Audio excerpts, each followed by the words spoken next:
मालेगाव तालुक्यातील कळवाडी येथील सौ कुसुमताई तुकाराम देसले चॅरिटेबल ट्रस्टच्या माध्यमातून नाशिक येथील तुलसी हाय हॉस्पिटलच्या माध्यमातून भव्य मोफत नेत्र तपासणी शिबिर आयोजित करण्यात आले।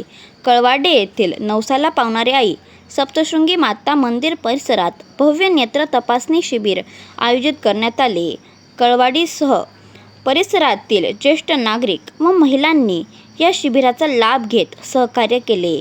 अशाच प्रकारे पुढील महिन्यात भव्य नेत्र तपासणी शिबिर पुन्हा तुलसी आय हॉस्पिटलच्या माध्यमातून आयोजित करण्यात येईल असे आश्वासन सौ कुसुमताई तुकाराम देसले ट्रस्टचे अध्यक्ष श्री तुकाराम देसले यांनी यावेळी सांगितले। बघूया मोफत नेत्र तपासणी शिबिर आयोजित केलेले काही क्षण।